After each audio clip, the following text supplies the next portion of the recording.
यह कथा है उस समय की, जब वानर राज बाली शक्ति के मद में चूर होकर वनों को उजाड़ रहा था। वह हरे भरे वृक्षों को उखाड़ रहा था, फलों से लदे पेड़ों को रौंद रहा था, सरोवरों को गंदगी में बदलकर प्रकृति का अपमान कर रहा था। तभी वहां पहुंचे हनुमान जी, राम भक्त, पवन पुत्र और विनम्रता के प्रतीक। हनुमान जी ने बाली से कहा, हे बाली, तुम्हारी शक्ति अपार है, परंतु अभिमान ने तुम्हारी दृष्टि को अंधा कर दिया है।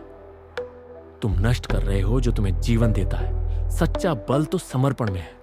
राम का नाम लो, डर से नहीं, उद्धार के लिए। लेकिन बाली ने हंसते हुए उत्तर दिया, तुच्छ वानर, तू मुझे उपदेश देगा? मैं वो बाली हूं जिसकी एक गर्जना से पर्वत कांपते हैं। राम?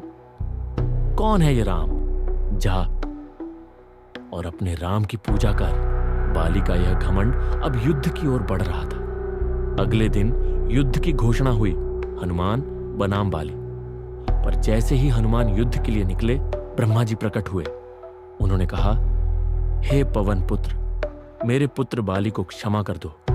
हनुमान ने उत्तर दिया, यदि उसने मेरा अपमान किया होता तो मैं क्षमा कर देता, लेकिन उसने श्री राम का अपमान किया है, मेरे आराध्य का।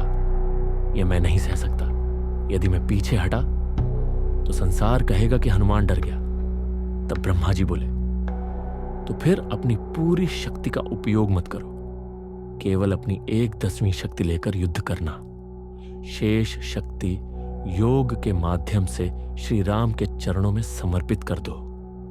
हनुमान जी ने सिर झुकाया और एक चिंगारी से तूफान उठ खड़ा हुआ। लेकिन यह युद्ध आरंभ होने से पहले ही अंत की ओर बढ़ गया था।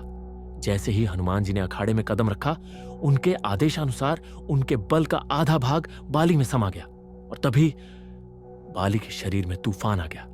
उसके रोम रोम में शक्ति लहराने लगी, पर वह शक्ति सहन नहीं हुई।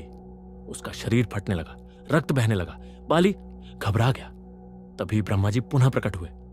उन्होंने कहा, पुत्र, अभी समय है, जितना दूर हो सको दौड़ जाओ। बाली ने प्रश्न नहीं किया, बस दौड़ पड़ा 100 योजन तक। वहां गिरकर जब चेतना लौटी, ब्रह्मा जी फिर सामने थे। उन्होंने पूछा, जब हनुमान जी की आदि शक्ति तुम्हें समाई, कैसा अनुभव हुआ? बाली बोला, ऐसा लगा जैसे मैं अजेय हूं, कोई मेरा सामना नहीं कर सकता, पर साथ ही शरीर बिखरने लगा। वो शक्ति मुझसे बड़ी थी। ब्रह्मा जी मुस्कुराए। हनुमान जी तो अपने केवल दशांश बल के साथ आए थे और उसमें से भी आधा तुमने पाया था। सोचो, अगर वे संपूर्ण बल लेकर आते, क्या होता? बाली शांत हो गया। उसका घमंड टूट चुका था। उसने कहा, जो हनुमान इतना बलवान होकर भी राम का नाम जपते हैं, वही सच्चे वीर हैं, और मैं केवल अहंकारी था। उसी क्षण बाली ने हनुमान जी को प्रणाम किया और वहीं से राम भक्ति के मार्ग पर चल पड़ा।